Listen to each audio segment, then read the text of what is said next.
What's going on, y'all? Yo, what's up? What's up? What's good? Man, this is another Breaking the Narrative podcast, BTN for short. I'm Tony. I'm Mark Anthony. Teddy. And, man, today we got a doozy of a question that, a lot of us are, like, we kind of been tiptoeing around the subject for many podcasts. Have we, though? Yeah, I mean, we touch on it. Yeah, we quite a bit. We went into depth about it though. But like we never really gave it its own like podcast. It's like its own entity. Okay. So the topic for today is are men's is men emotional or just mental health taken seriously in society today? Is it really just as cut and dry as people saying it is? Is it somewhat of a quote unquote pandemic? Like, are we really in a pandemic of men's emotional like instability because of like society being like treating us as though like, oh, we're robots, so we're somewhat emotionless creatures?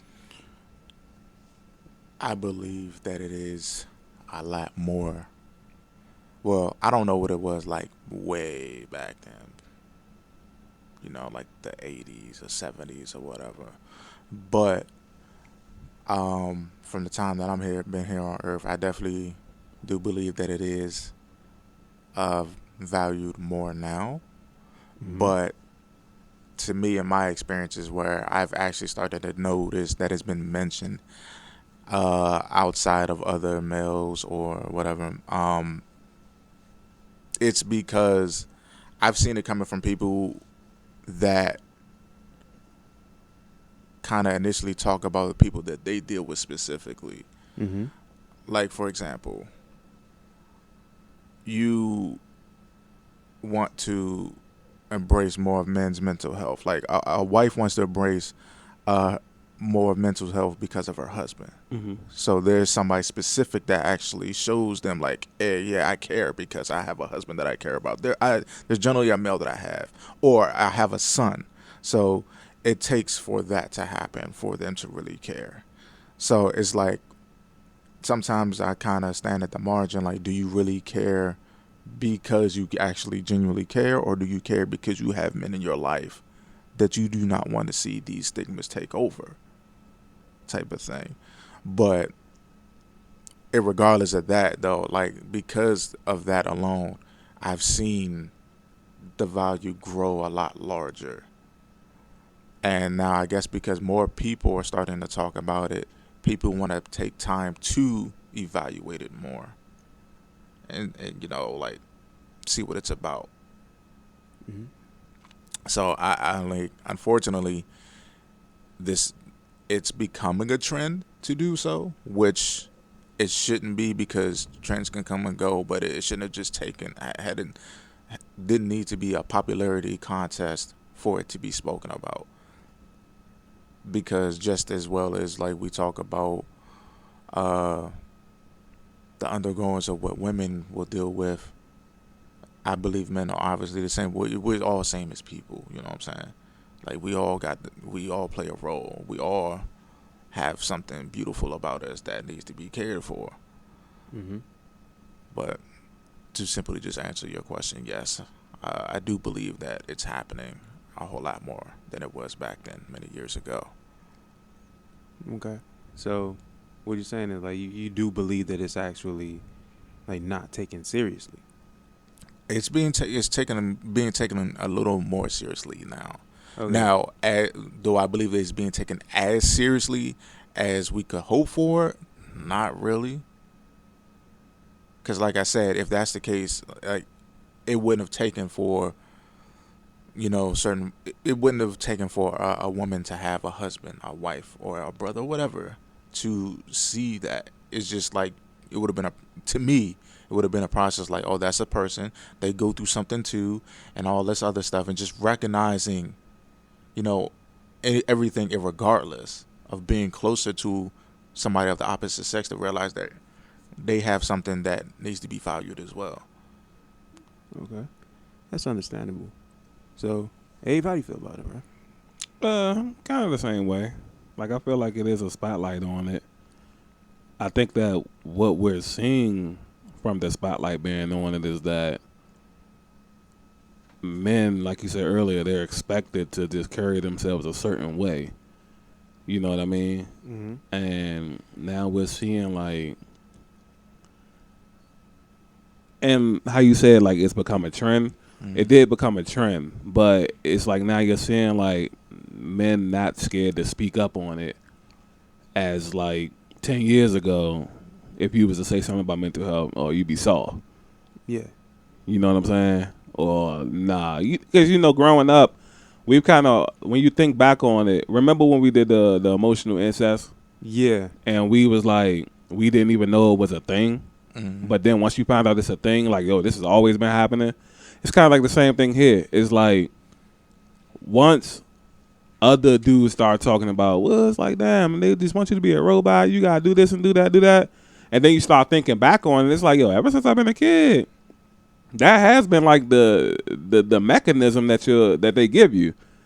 Like, yo, you gonna be a man. You gotta be able to be tough. You know what I'm saying? Like, don't do this. Oh, men don't cry. And, it's just like it's a bunch of little things that you just keep piling up and piling up and piling up, and it's like, okay, well, no wonder niggas is like this. Mm-hmm. It ain't no outlets. Not a single one. Yeah, I was gonna say, and with things like that, like kind of like touching on one of the previous podcasts we talked about, just not having that role model figure. Right. If you do something like that, where you just basically bottling it in, trying to act like you really don't feel these things, if you don't have like a proper male figure around to teach you how to manage that, Right. you growing up, you gonna become there's a higher chance of you becoming a problem. Right. You're gonna be like super aggressive. You don't want to fucking deal with people. It's just gonna be some fucked up shit about you. Right. And then people, it's gonna overflow eventually, and then whatever your mind dictates you to do at that point, it's like that's normally what happens. You know what I'm saying? It could definitely set you up for failure, bro. Yeah. So I feel like it's progress that is more. It's becoming normalized to speak on it. Now I feel like the next step is like we got to figure out like what to do in the sense of protecting like the next generations to make sure that they understand like how serious of a thing that this is. You know what I mean? Yeah. And how it's like everything will run better, I feel like, if everybody's just better mentally. But because you got men who's expected to shoulder so many loads in life, you know what I mean? You gotta protect, you gotta provide, you gotta do this, you gotta do that, and it's like, who's left to turn to when you need help? Yeah, that's a that's a tough thing to actually think about because a lot of people don't have that. Right. And you're taught not to have that. You know what I'm saying? Like, oh, you got to be the provider. You got to protect. You got to do this. This is your family. You know what I'm saying? Like, I don't know if you've seen it, but it was like a picture a few years ago, and it was like a symbolism emerged. And at the very top of the picture, it was like God. God was like the sky. And then under the sky was an umbrella. And the umbrella was the husband. And under the umbrella, it was the wife and kids. So basically, I guess the symbolism of the picture was like he's the protector of the wife and kids. But the only thing above him is God. Being as though the kids have the mother, then they got the father, and then they got God. The wife, she has the husband, and then she has God. But it's like he don't got nothing else. You know what I'm saying? Yeah. Because unless you going down. So it almost seems like it's constructed with a flaw. Yeah, we're living like our relationships on a tier system. Right. which I believe that's a lot of bull for real. Now I do see that nowadays, like mentioned before, women are now talking about for things for their husbands. Which, if you genuinely do feel that way, congratulations and awesome and kudos to you for sure. And that's real because for those who finally realize and recognize that, it's just like, yeah, I may have my bad days, but he has his bad days too. Right. And sometimes my day might be just as worse, if not more, or mine's, or it could be less. So I don't know what he's out there dealing with. And on top of that, like, really don't want to bring race into it because all males go through things, but especially as black males, just for like the simple things that shouldn't really exist, or that are not necessary to exist, makes it almost double as hard just as being a male in general. Right. You know what I'm saying? And so it's just like, you don't know what it is you got to deal with. We got to go out there and deal with the world. And see, the thing is, especially when it comes to the whole provider aspect, is like, we're just doing this to provide for our family. So it's just like, when I come home, I will hope that I have a nurturing wife at home to totally understand that. That's why, like, I used to laugh at how they used to portray this on TV when the husband comes at home and the wife is like, "How was your day, honey?" And he's just like, I don't want to. Not like, fuck all that. Like, you know what? I'm glad you asked. Yeah, this happened and such and so, and just like how you want to be heard, I would like to be heard too, or whatever. Or it would just be like, you know what? Don't even worry about it. If you want to talk about it, I'm ready. But this is set up for you. You had a long day, and maybe here's a nice warm bath or something like that ready for you. Because I do that even for my wife as well. Right. Like, just how, like, I would have something ready for you because I know possibly you just went through something. You were dealing with the kids all day or whatever. I got your back. I'm going to try to do at least something. Every little thing I want to pile up to help you out. So, and that's what I would hope that you would care to do for me. Or just like, you know what, like, I got you. Hopefully the marriage is like structured in a positive way. Yeah, because like, and that's what you married for. You want to have just that somebody. Right. That's your backup. That's your ride or die. That's your partner. That's your teammate. So like that, you're now not only just having the role of a wife, you're literally having the role of the one, that somebody. Right. So it's just like, I'm here to support, to help you unwind your mind and all this other stuff, because it's just like, it's needed. Mm-hmm. We can't. Sometimes there's just days where we just like, oh, well, I'm gonna go to the gym, or I'm gonna just watch TV, and I'm gonna just wait till it fades away. It don't. Like, you would think it'll fade away, right, until it happens again the next day, and it's just refreshed, and then you'll become that, and that's just a whole totally different issue at that point.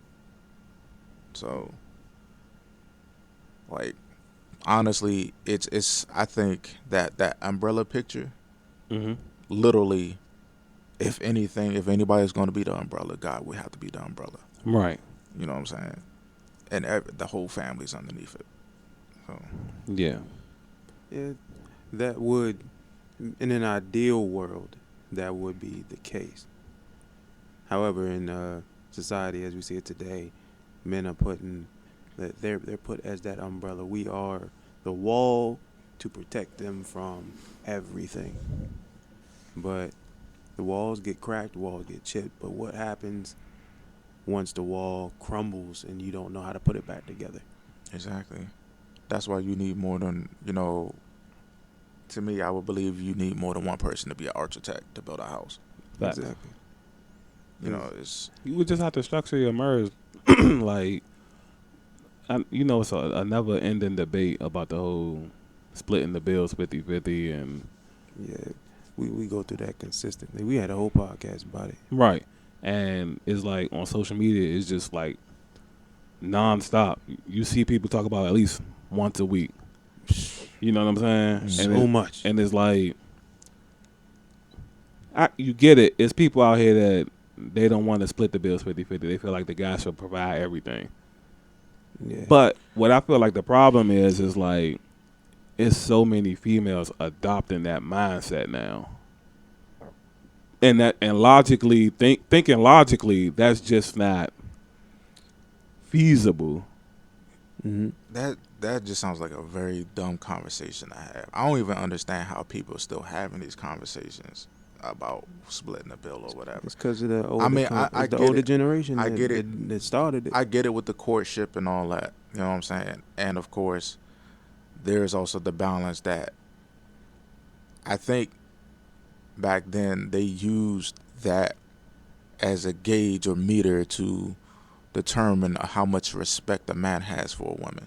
Because most people would say that a man is not going to respect nothing unless they're really investing in it. Yeah. So the more that you invest to it, the more you're going to want to respect it, the more you're going to treasure it. But again, like, there's people who don't even treasure the, being invested in. No, not at all. Like, they're not grateful for it. And so that's where it becomes a problem and an issue. Like, the whole splitting the bill thing, all right, sure, that's cool. Or the male buying it, like, hey, if the conversation is like this, hey, I want to take you out on a date. I mean, of course, it could be very easy and more acceptable to assume, like, hey, you say you invited me out on a date, so I'm assuming that it's your treat. But if you're kind of like, hey, I want to go out and such like that, and y'all make plans to it, then of course there's like a chance of a 50-50 process happening. Right. But that whole, well, I always got to get wined and dined, and there's always the male that's going to pay for it. Okay. That's a real flag. I'm like, it is definitely. I'm paying for the time. I'm paying for the outings. Chances is I'm paying for the groceries that you get to pick. That goes into the house, and you cook, or whatever. Or sometimes there's males out there that will even cook it themselves. So, like, there's certain things that you don't want to do, but at the same time, it's like we have to be a providence for it. So, if you want to break the stigma of what it is that women should do, it's kind of the same for men. Not saying that men don't have to provide and all that, because we do have that instinct within us. Right. Yeah, when it comes naturally. when it comes to the protecting the house, we're going to war. Right. Mm-hmm. You're not coming between me and my wife and my kids. It's go time. Shit, even with just family, we're just naturally protected. Right. Yeah, and just the household, the home front itself, like, it's like not trying to be funny, but we have like a dog instinct. This is my dog house. This is my yard, and you can't walk in it. Right. Like, who are you? Because it happens even between us three. Because remember, even off air, we're having a conversation and shit. Like, I mentioned, like, how protective I am of the both of y'all. Mm-hmm. So it's just natural instinct. So we got that, yes. And then sometimes when it comes to the hardyship of things, it's just in us. But that's just natural activity. And sometimes I guess they'll go ahead and decide to make our natural activity a job. And then it's like, okay, so there's a higher expectancy for it. Right. So now, suppose if, for example, if a man had to go out to hunt, at first we were just doing it for fun. Oh, I like to fish. I don't care how many fish I catch, but I like to fish. Now it's like, I expect you to bring food home because we got to eat. Now I have to catch as many fish as possible. But if I only catch 2, it's devastating. Right. Because now the family that I'm protective over, they can't eat. I'm not providing for them. And now that's going to break me because, one, I'm failing them and I'm failing myself. And of course that there kind of does something to you, because automatically you're going to think or feel I'm less of a man because I can't provide for my family. Right. Now, for those families who sit here and say, well, we can't eat because of this and this and this and this and this. And there's times, like, if I hear stuff like that, I'm like, well, all right, well, why don't you go out and do it? Yeah. But I do know there are some families where you're like, you know what, it's okay. We'll make something happen, and shout outs to especially the women or partners that do that. Right. Like, you Yeah. know what, it's all Love right. them. We got something. We'll make it work. Yeah. Right. We love y'all. We love y'all. But the ones is just like, well, damn man, we ain't got this and this and this. Like, what are we gonna do? I mean, I understand panic, is a natural thing, but don't belittle the person because they did not succeed to your expectations. Which is a lot of what goes on though. Yeah. Like Yeah. Yeah, I have no problem in like people wanting what they want, but that's normally what comes with it though. Like the belittling, they'll look for one thing and then belittle the person that doesn't do that one. You know what I'm saying? yeah, like their idea is the end all be all. Right. And that's where the real problem kicks in. Because it's like, all right, cool. Well, we already had to deal with the world. Whatever the world threw at us. The roll of the dice. Mm-hmm. Now we got to come back home, which is supposed to be our safe haven. Right. Now it's just like, now I got to deal with that tax because now I'm disappointing you. Right. And you're just verbally like vocalizing all of that. Just like boom, boom, boom, boom. Now I got to take beatings, not, from my family, who I'm supposed to feel safe with. Right. The ones who I'm actually out there breaking my back for. Right. Thinking they'll love me regardless. This don't feel like love though. Yeah, and it's crazy that even your own family will play a part in it. But just fall off. Yeah, that's the ultimate betrayal right there. Fall off and see like how people mentalities change. Yeah. The way like people talk to you. The way, Yeah. the way Yeah, like people will down you in a fucking heartbeat, bro. yeah. Cause this is a definite situation as to why men's mental health doesn't mean shit to most, and like the prior generation takes full advantage of it. You already know I don't have too much of a relationship with my biological father, so his way of always getting back, trying to motivate me in a way, was always letting me know that I'm not doing what I should be doing as a man, even though I didn't have a man to tell me what I should be doing. So he'd belittle me for letting me down completely in life. So he had no sense of believing that he played a part in my lack of manliness, or what he believed was manliness. Is like, go out, get a job, 9 to 5, provide for the family, all that shit. It was just the basic template of what you deal with in any type of relationship or anything like that. And even So- nowadays, the basic 9 and to it- 5, for not Yeah. putting out people who do it, but there's so much more beyond that. Yeah, That's that was his biggest way of just trying to motivate me, is to tell me that I'm not shit consistently. And even though he played a very huge part in the fact that I am the way that I am, the way that I was. And I actually quoted this in a poem. I almost lost myself trying to be, not trying to be myself, but to not be like you.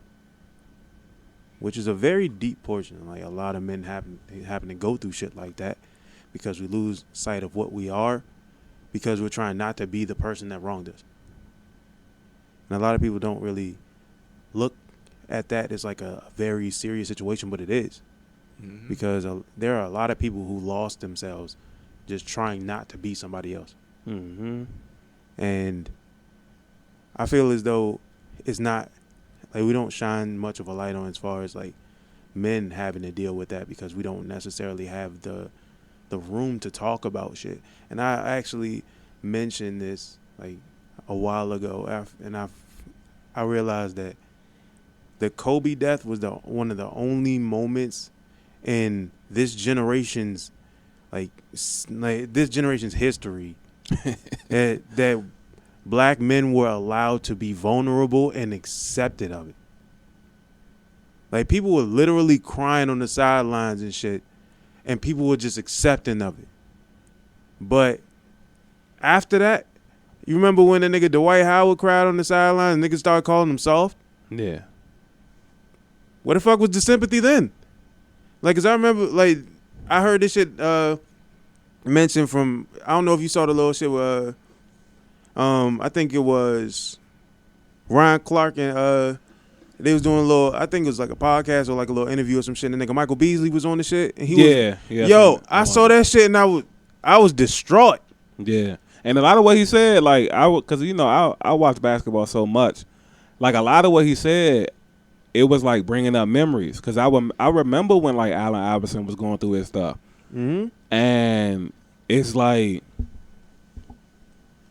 and I be feeling even more sorry for people of that kind of stature. Because Allen Iverson was like an icon. Yeah. And it's like, when you look at somebody as an icon, you just want to see them as this perfectionate being. Yep. And anytime something like happens, you don't even like look at the situation, the person as a human being. Nope. It just looks like, damn, your God is human after all. And that's what like he went through. Like he went from being an icon to, oh damn, AI done fell off. You know what I'm saying? That's usually the that's the go-to saying. Like he fell off. Yeah. And it's like that's it's real crazy. But I've always like kept tabs in my mind about the way that dudes show like emotions over the years. Mm-hmm. Because I always found it interesting. Like, damn, everybody gets depressed. So why you not allowed to show it? Yeah. Like why is it like why do you get backlash for coming out and being like, yo, I'm fucked up mentally. I'm not right. Yeah. How are you soft? Right. You know what I'm saying? I always found it interesting. Like nothing, because it wasn't like trendy to talk about like it is now. You never really had like those conversations. You know what I'm saying? Mm-hmm. But you always see it Because nobody understood it or went through it. For those who say shit like that, they haven't undergone it. Like, well, they undergo such things. Because saying undergone just sounds weird. But like that there kind of remind me of something that I thought of like a couple nights ago. It's like people will downplay a lot of things until it's really convenient for them when it's happening to them, and it's conveniently to talk about it. Yeah. Like he said a few minutes ago, it's like they'll go the other route where it's like, yeah, I'll use this on him to make me feel better about myself.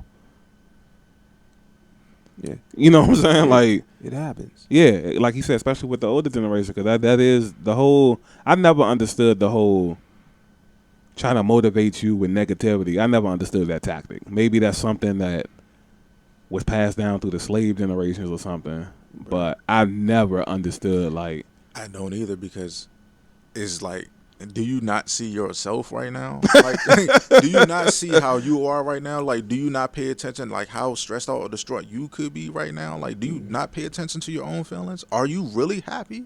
Right. Because now you're trying to put that on somebody else. Like, obviously you haven't gotten over it. Right. Because if you're happy and you're trying to make somebody else happy, why would you bring in negativity? Like when I first met you and you were going through a situation, like, I didn't meet that with more negativity. You already got that. Yeah. Like, you know, plus that would have just made situations worse, man, because you definitely would have got some fight back for it. Like, he's already going through that. Why would I bring more? What is that? Which obviously isn't working. Yeah. Like, damn, bro, I ain't ate in 3 days. Why am I kidnap you and starve you? Like, you already not eating. You know what I'm saying? Like it's interesting, man. Like, I don't know. But then again, I could look at it, and what's y'all opinion on this? I could look at it and say, like, maybe nobody never taught them. Yeah, I look at it like that. And that's just them. Nah, like my dad never had a good relationship with his father. Right. And So, I'm like, maybe that's just, I don't know. Yeah, it's a generational curse that now they got to pass that down to me, and like I have to have a problem with him. At this point, I don't have a problem with him. I just don't want to be around him. But that's, like I said before, like, do you not pay attention to yourself? Like, what you went through. Well, a lot of people don't.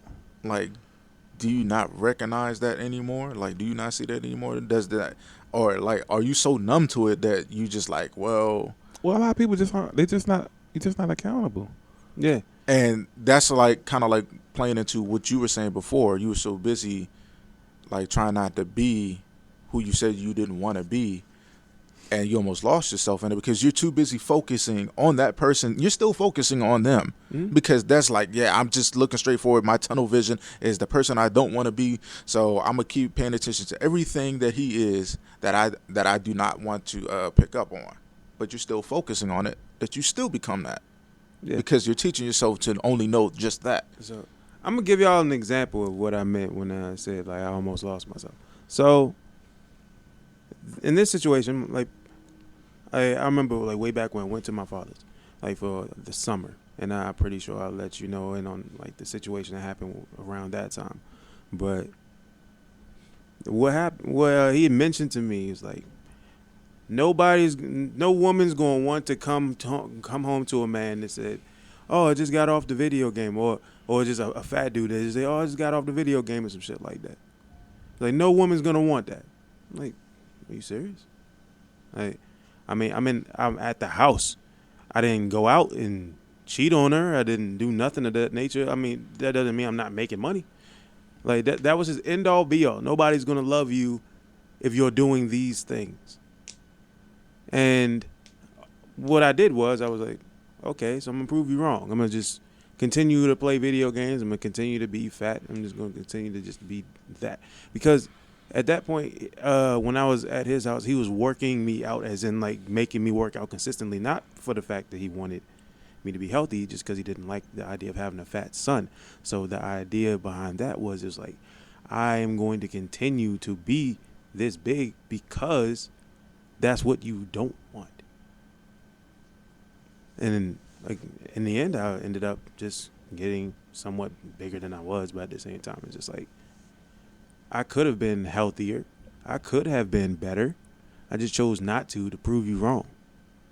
And at the end of the day, when I could probably get women now. Well, I know I can, but I'm not gonna use like his words as like fuel, because that's not fuel. That's that's technically just me being a fool for the things that he believed I should be doing. So I'm no longer lost in the sauce, so to speak. Like it's a healing process, and it took me years to get over that. Like all the things he told me I could never do because of that's not what a man does and all that shit. Like throw that to the wayside. It's not important. Like his words are not more important than what I need to be right now. And just learning from experience, like I mean, stuff like that happens to people, and normally they don't have outlets. I didn't have outlets. I had to teach myself. So, but a lot of people aren't as level-headed. So I could have easily been one of them niggas that was just like on the street killing niggas for no reason. Could have easily been that. Honestly, I could have, like really could have. I was Mark at one point. Like there was many a times I went to work at Target and shit early in the morning saying, well, with that I wish a nigga would mentality. Oh, everybody. Because the thing is, I had ideas in my head. Like if it was anybody that tested me while I was walking to work, they ain't living. No matter how small it was, they could have just been coming up to me like, "Oh, I don't like your face." They're dead. I'm sorry. That's just how I looked at it. I didn't have that. I had that for so long, but the issue was, I just hated everything because I hated him. That was it. And I didn't talk to anybody about it. It was just like people knew, but it was never okay, I'm going to sit down, we're going to have a conversation, and then eventually we're going to try and heal from it. No, it was always, yeah, it happened. Get over it. That was it. That was the bulk of it. Which I also think is fucked up too. That whole Get over it. Yeah, that let it go thing. There's no fucking such thing. There isn't. And I'm living true for that. Like, so with my experiences, I've been told this numerous of times that it was just get over it, let it go, such and such. And I see, mean, there's such and- thing as letting it go, though. There I is mean, such thing. to a degree, but literally just letting it go, like forget about it, let it pass, and all this. There's things that occurred in my life where I literally was just like, I was hell bent on it, emotional, hysterical, and I'm like, to a point where it was just like I thought I was a hellhound to certain shit, and I was just like, I don't know why I can't stop. And the thing is, it was me and my spirit was just like, bro, like you can't keep just letting certain things pass without certain things being justified or explained or dealt with or talked out. And sometimes there's a certain time or a certain degree where even talking it out doesn't help anymore. But that's because you let it go on too far. But the whole let it go shit, no, bro, because all you're doing is you're pinning it up, and it's going that experience is going to replay itself with somebody new. Right. And it's going to happen over and over and over, and that's going to become a trauma. Things left unresolved are going to fucking grow. Right. And then it's going to become mentally you, to a point where it's just like, suppose if that trigger doesn't happen, or, well, no, if that experience doesn't happen, but there's something that kind of reminds you of it, a slight trigger, nobody's around, it could bother you. It becomes a traumatic experience where it just seeps into you mentally, and that's just naturally how you think. Now it's an issue because you just let it fester and linger for so damn long. Yes, there are some things that you can kind of let slide or whatever, or just let it go, it'll pass. But there's things that you really have to fucking address. Yeah. Well, And you have to speak about no, it too. no. When I mention the word, like when I say let it go, I'm not saying like ignore it. No, not ignore it. I'm talking about let it go as in get past it. Like make sure that you are taking the necessary steps in order for you to heal from it. That's what I mean when I say let it go. Like it's healing. Because when you deal with traumatic experiences, in order for you to actually not even necessarily get rid of it, but to gain somewhat of a foothold on your own life, is to gain a certain level of peace with what has already transpired. Honestly, I think at certain times there is a degree where it can become unhealthy, but there's times like really I think you just gotta hurt. Just accept the hurt. Accept that you're hurt. One of the smartest things I heard was from a fucking movie, and the movie Southpaw. When dude was telling the boxer, because the boxer had got separated from his daughter because that was the only form of family she had left, but because he was living an unfitting lifestyle because of violence and all this other stuff, when he was a boxer, she got taken away from him. And she got mad. She was just like, I hate you, to a point where he was in jail or whatever. She was like, I hate you, and just started slapping the fuck out of him. And so the boxing coach was just like, look, I understand you want to be in her life, you want to bring a better life for her, and you still want to be her father and everything like this. But right now, you just got to let her hate you. Just let her hate you. Let her embrace the fact that right now she's hurt, she's bothered and all that. Because if you try to accelerate that at your own pace, she's not going to fucking heal. So there are times you really just got to accept, like, yo, I'm hurt. Now, of course, you have to make decisions of whether you're going to fester in it or keep taking those steps forward. Now, just because each and every day you go on, you realize, I'm hurt, doesn't mean that you're not taking a step forward. It's just a long-ass path of hurt to go through. Yeah. But there's certain things where you can realize whether you're making progress or not. So as far as just like, it's more than just finding peaceful shit, because sometimes you can find peaceful shit and you just masquerade things and you're just running away from the problem. Mm-hmm. Which Right. I've done. Like, yeah, there's times I'm like, I'm having fun and such and such and such, but the very moment I'm not smiling and in that moment anymore, it comes back. And I'm like, damn, bro, I was just fucking running away from it. I'm trying to distract myself. And to a point, it even got to a point where I was telling my friends, man, I'm just trying to find a distraction. I've even heard my friends say, I'm trying to find a distraction. I'm like, nah, you don't want to. Most people do. And that's what smoking and drinking and all that Yeah. kind of stuff comes in there. Yeah, you don't want a fucking distraction, bro. You want a healing. You want something you want a transition. You know what I'm saying? Like, but at the same time, you got to realize and embrace the fact that you hurt. And that's why I tell people all the time, like, there's times I go out, they be like, man, dog, you good? And they think I'm just being negative. No, I'm being real, but I'm embracing it, and I'm accepting it. And I'm like, they'll be like, you all right? I'm like, I mean, I could be better. What's going on? Well, I'm feeling a little hurt. Not saying that things can't get better or I still can't enjoy my day. Just right now, I'm hurt. Right. There is something that actually does exist. Reality exists. But at the same time, like, that's the mission, or the motivation to complete the mission. So, just, if you hurt, you hurt. Embrace it. Yeah, That's part of the process. I mean, yes, that's completely understandable, and people heal within their own time. But like you said, you got to make sure, like, what do you plan on doing with this hurt? Are you going to exist in it, or are you just going to, like, are you going to move forward? Like, there's a difference between stagnation and progress, and I mentioned this shit to you. Like, stagnation is the last thing you want. Like, any type of, like, procrastination, like, not trying to move forward with anything and just accepting the fact that you're that, and that's the end all be all. Because a lot of people go around just saying, well, that's just me. That's just me. No, that's to hurt you. Well, also, I try to be careful about, I never really try to put time limits out on things. Some people take weeks. Some people take months. Some people take years.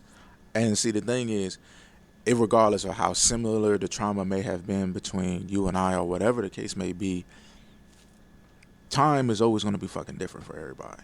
True. So, and that's why I never really try to put a time limit for people. Because some people try to ask me, like, they've seen me go through things, and they're like, Mark, how long does this take?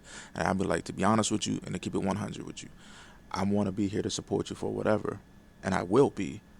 But I'm not going to give you a time, because there is no time for that. Yeah. Like, there's just one of my toxic traits too, by the way. Yeah, it's just like, What? I'll let him finish, but then I'll. Okay. Like, you just don't.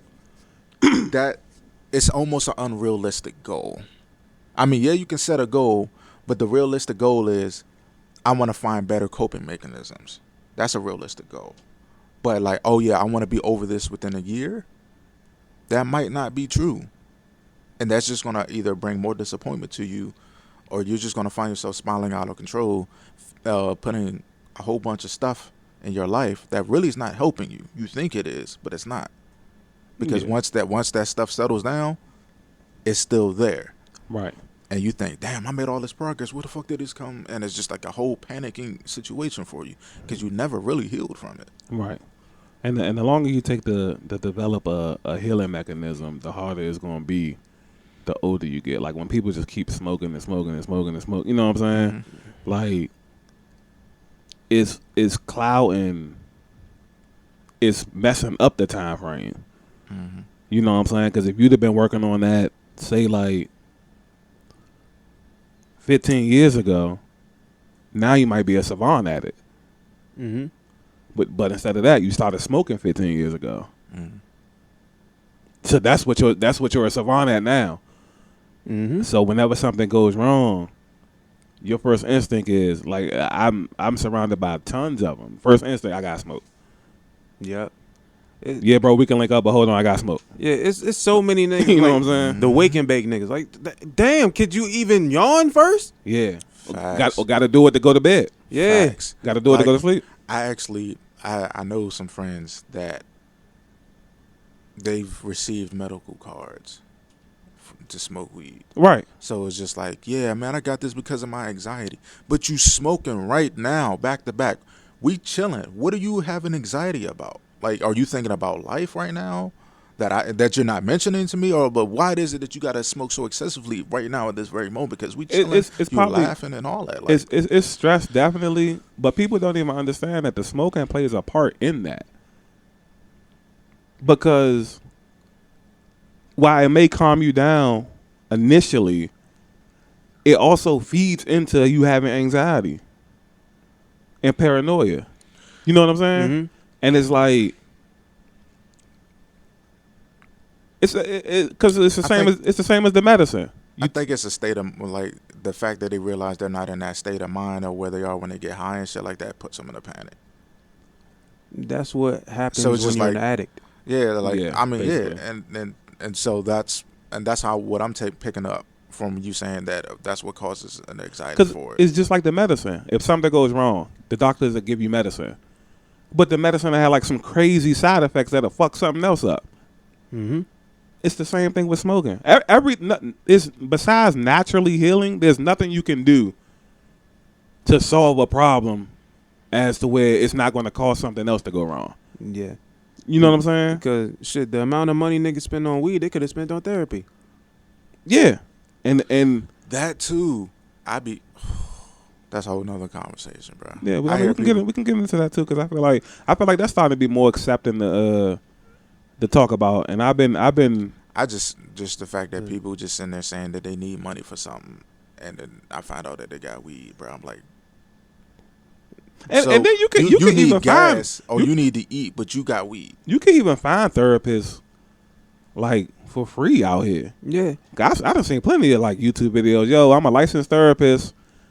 You know what I'm saying? DM me on Instagram. No, free of charge. I'm just trying to help people be back. You know what I'm saying? So, Like, and like, yo, no bullshit. There's plenty of niggas or plenty of people that said, man, like to me personally, shit, I just enjoy talking to you. facts. It's so many people that just enjoy just talking about their feelings and their problems just to other people like that are relatable instead of using the therapist. Like, you don't even need a therapist nowadays. There's so many people out here that really know what they're talking about without a degree. Yeah, but it's like people don't have that at all though. Yeah. So it's like because people don't, because we said that on a few people don't even have friends. Yeah, because we grow up in this area where this area they say, man, everybody out trying to get me and shit. There's no point in me even having friends. Like ain't nobody friends out here. Like it's that toxic behavior is the reason why you're fucked up now. Right. And Yeah, that paranoid behavior, or because just like the experiences that they have with people, because there's a lot of people that just standoffish, and that's why I try to be the best person I can be out. But that's also, not standoffish. It also you saying fuck everybody. It also stems from the smoking though.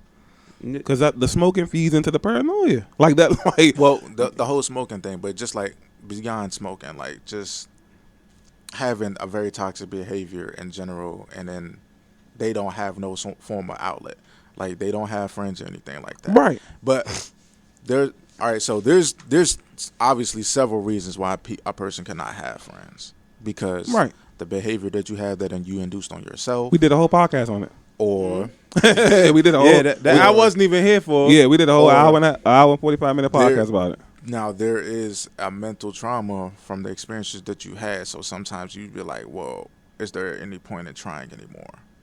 Yeah, because there are some, like I said, there's some experiences out there that do play a part in some things. I'm not saying it happens to everybody, but it's too many. It's too many to pick just one, because it's like it could be my mom never taught me how to get friends. Mm-hmm. From day one, and I never had them. Like it's too many reasons not to have friends. Mm-hmm. But we're just trying to throw out ideas for anybody in this situation. That's why I said therapy, because I'm like, anybody can do therapy. Mm-hmm. Like you might have the paranoia to go out and try to find friends and vent to friends and stuff like that, which is probably why we see like a lot of people putting their shit on Facebook. You know what I'm saying? Mm-hmm. And remember, we used to like clown people for that at first. And then after a while, you start to realize, like, motherfuckers really don't got friends. Mm-hmm. You know what I'm saying? And it's like some of them, some. Yeah, because all right, we're not gonna mention the people that's doing it for attention. Yeah, we're excluding them. You know what I'm saying? This is we're talking about the genuine people right now. Yeah, because those motherfuckers run rampant in the mental health community and shit. Yeah, because what he said in the beginning, it's trendy. Mm-hmm. And they know they can get away with it and shit. You can get attention. You can benefit from it. You can make money from it. You know what I'm saying? So that's the bad side of the trendy thing. You know what I mean? Mm-hmm. But yeah, it's like anybody that functions properly or semi-properly can do therapy. Mm-hmm. Even whether you got money or not. If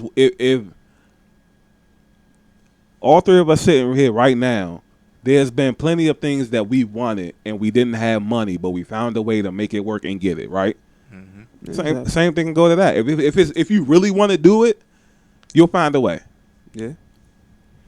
It's like, bruh, it's ample opportunities. It's just that what does your drive look like? Yeah. Oh shit. Google, YouTube. The way shit is now, you can hop on YouTube and you can teach yourself therapy. Exactly, bruh. Niggas don't understand how easy it is to really diagnose some of the shit that's going on with yourself. Because technically, I mentioned this when I was talking to you know who. I mentioned this. I was like, I literally live my life in third person. Right. I'm constantly observing myself. I make sure that I'm doing things in the right direct. Like I'm moving in the right direction, or I also diagnose a lot of the things that I'm doing wrong and figure out why I did it. Like I'm always doing that, which is the reason why I'm so scatterbrained now. But there's not many people that are like that. And I get what you're saying, because I do the same thing too. And a lot of people don't really pay attention to that. Like, people just think that I don't realize shit. And I'm like, bro, like when I say I'm the biggest critic, my own biggest critic, I am. Yeah. But like, besides the self-evaluation, I really do think, of course, I mean, if you can pull off just looking on YouTube and being your own therapist. No, I'm just but all I'm doing is I'm throwing out general ideas that anybody can try. Yeah, like you said, no, everybody's not gonna have that mindset that he got. mm-hmm. But everything that I throw out is for anybody to try. Mm-hmm. So it's like, it's free game. if you're desperate enough, you'll be willing to try anything. Mm-hmm. And we just throwing out the anythings. You know what I'm saying? Yeah. That's all. Shit, Like, 'cause it's plenty of people out here that is like, man, no, that ain't gonna work. That ain't gonna work. Right. And then I look at it and I just say, like, I mentioned this. I'm not even gonna. Matter of fact, fuck it, I'll say it. Because remember when I told you in the book, The Cleanse and shit, when I wrote that about depression and shit like that. So I mentioned when depressed people get really like caught up in the idea of bettering themselves, they'll end up jumping right back into the little ball that they were initially into because it's comfortable, just so they don't have to like somewhat get out of it because they're addicted to being depressed. right. Which is also a thing too.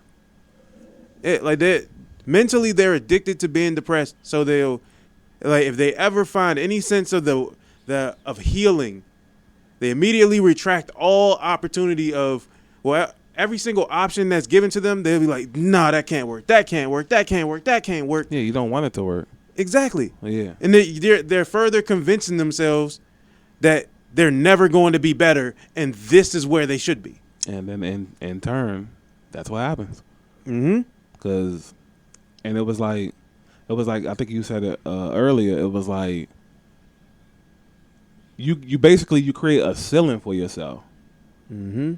You know what I'm saying? And it ain't that high. And once you create a ceiling for yourself, then there's no place else to go but down. Cause you done put the ceiling right there, instead of just not making anything right there. That way you can keep going on and on. You know what I'm saying? Mm-hmm. But it's like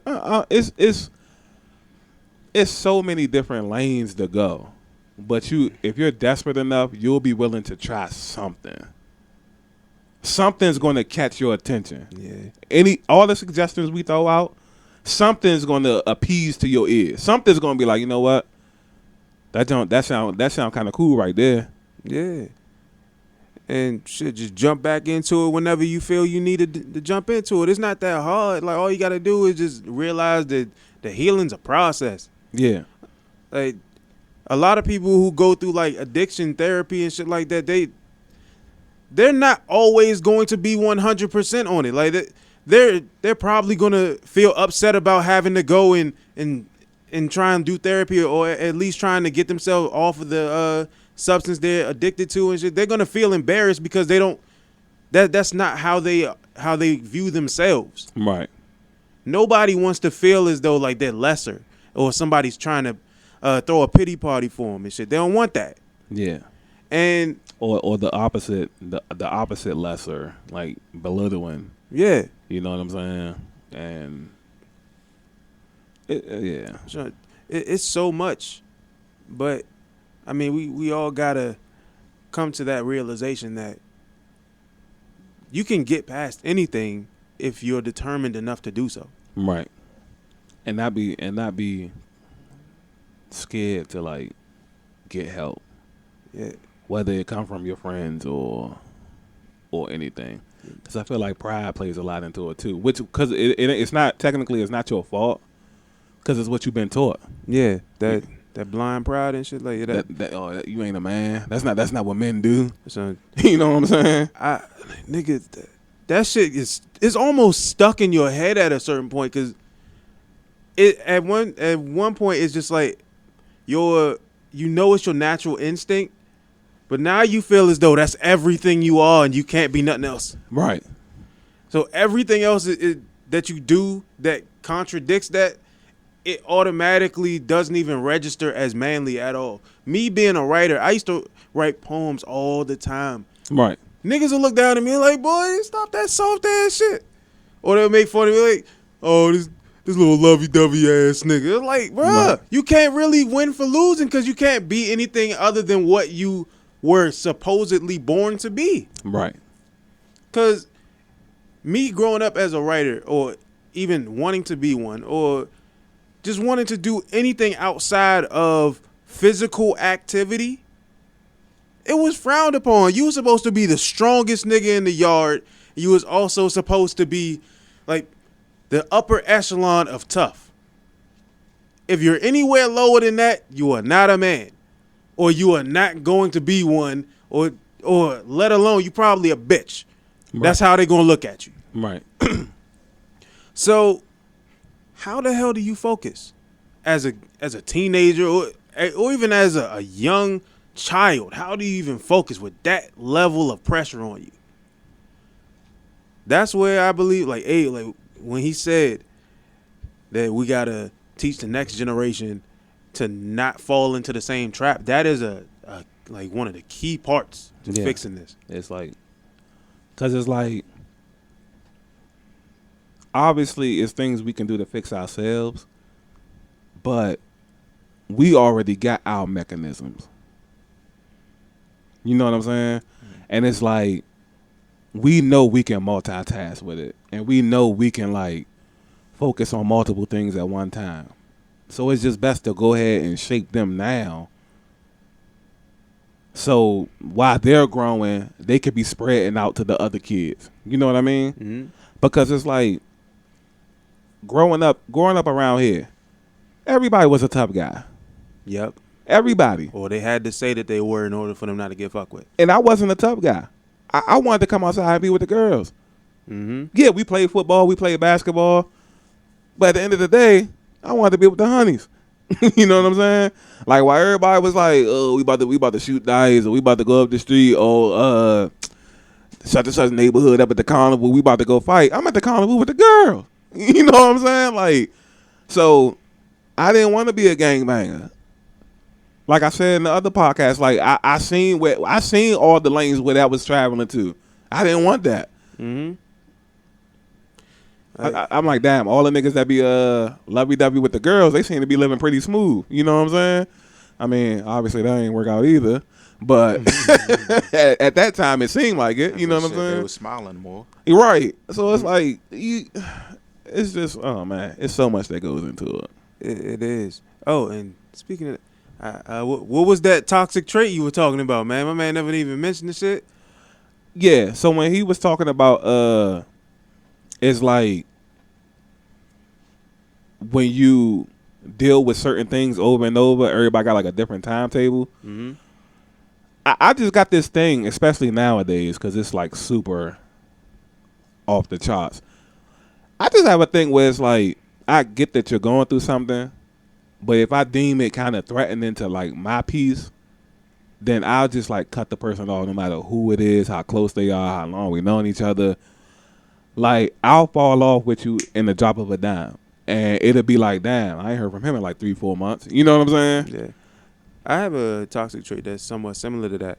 It's like I sort of am like I treat therapy as like something that needs to be pushed in like an accelerated rate, since I am somewhat like helpful. Like I'll overexert myself when it comes to therapy for somebody else, like to try and help someone else heal. Right. To the point where it eventually will become frustrating if I feel as though I feel as though like they're not making progress in Right. the time frame in which I was initially shooting for.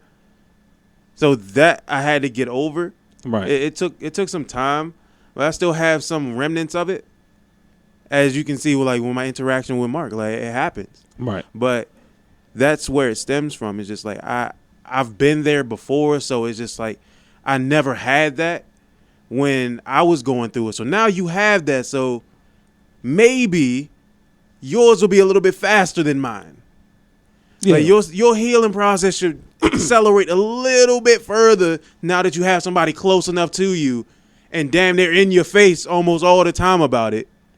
But yeah, it still doesn't work like that. I know. I've tried the therapy thing, like the friend to friend therapy thing, and it just dawned on me that you really have to be a real therapist. Because of that very reason he just said, you got like these expectations, and like you said earlier, it's really no time frame that you could put on it. But it's like when you think about it from a broader perspective, obviously the therapists know that, and they're paid. So they're willing to work with a time frame. I'm not willing to work with it. But they also know what they have greater hints. They're trained to know what to look for. No, it's not. Speaking from the time frame perspective, he can know what to look for. It's just that the same way that he felt like it should have been accelerated. Because I had a similar situation. I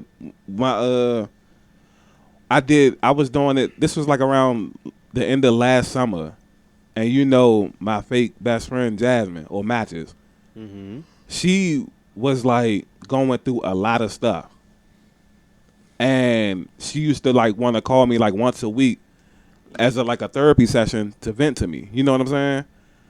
And at first I was like, nah, you should just really get a real therapist. You know what I'm saying? Like with the shit you be mentioning, like that's putting me between a rock and a hard place.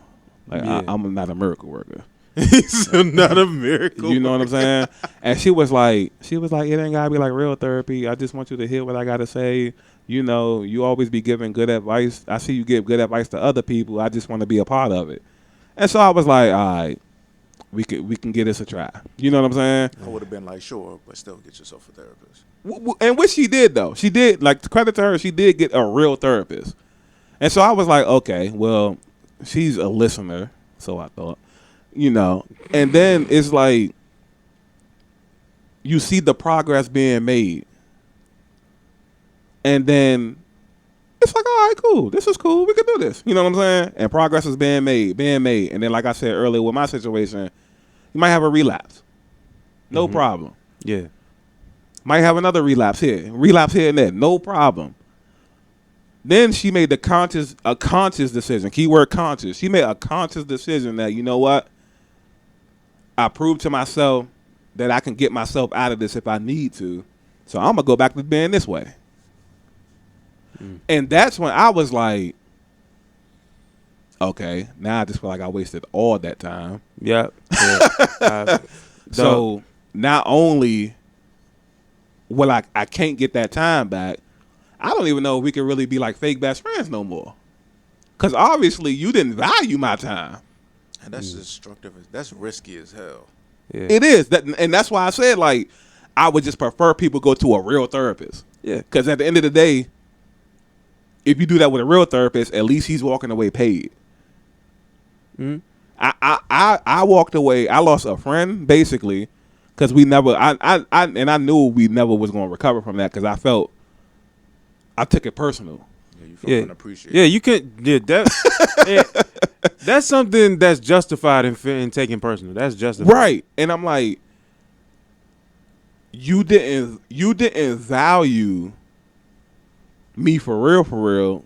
It dawned on me, and I should have listened to that statement. You saw me doing it to other people, and you wanted to be a part of it. Yep. And I interpreted that statement completely wrong when that should have been the ultimate red flag. You just wanted my attention. Yeah. But it's all a learning experience, though. It is. Just not to take that. Like, you to take that as face value. Don't just put your own spin on it. Yeah, go to YouTube. Man, Yeah, hold on. I'm gonna send you a link right quick. hey, yo, shut up, bro. So send you a link real quick. Yeah. Hey, yo. Hey, yeah, this is the therapy zone right here. You go. Hey, click on that second. Yeah. Hey, yo, like, just going direct them to the podcast. Yeah, that too. Oh man. But yeah, it was like you say, it's very risky because it's different versus like we can do therapy for each other. Mm-hmm. I can come outside and go to the park one day. You can get all the therapy you need. Yeah. And to be honest, like that, sometimes that's a lot of, like, that most of, well, I'm not gonna say most of the time, but a lot of the time, that's pretty much like all people really need is just that, like that outlet. positive. Yeah, positive outlet. That's all. Yeah, that's all they really need. But the thing is, like, once they get that positive outlet, they can't take advantage of it because sometimes people use that as like a crutch. Yeah. And that's the last thing you need is just a crutch that's just gonna hold you over until you do it again. Yeah. I know I'm gonna act up every day of the week, but I go to church on Sundays. Yeah, if you like that mentality, yeah. As soon as I leave church, get more than one coping mechanism for sure. Let's not talk about the coping mechanism. How about we talk about the healing. healing? The healing mechanism. Healing. Well, that's what I consider is coping. No, that's not what a coping mechanism Healing is. and coping. See, is there two you go, different living things. in your own world again. Yeah, Well, that's two different things. First and foremost, don't do that because I'll fire you up. Secondly, Oh shit! Get the hand rub. Oh shit! so, but when I say coping, like literally, that's like part of healing. That's what I take as coping. Not saying that is what it meant, but like to me, coping is like it's the step forward, and then so it's now becoming a positive reinforcement. So, but just don't expect us to know what you're talking about when you're saying. Because the base definition of coping is like but I just told it's you, and you healing. just went off the wheel with it. Healing is actually like removing something from you that was ailing you. Coping is more so you're putting up with whatever it is that's ailing you. I mean, me going out to the park all the time is not going to heal me. It's literally just helping me. It's literally having me have a better day. It's helping me do more positive things. That's why I consider this coping. But in the process, the end goal is to be healed, but including positive things in my life is just a factor of that. That's why I call it coping. Okay, so it would be coping for you. Yeah. So, because like I said, going out fishing and all that may not necessarily heal me, but it's giving me a better time and a better experience away from the negative shit. It's not allowing me to focus on the negative. So, okay. I go to the park and be healed. Yeah. Yeah. well, damn, man, y'all must got some magical slides and healing fountains and shit like that over there at the park. No, and we be out there, don't everybody be venting and talking and It's the atmosphere. yeah.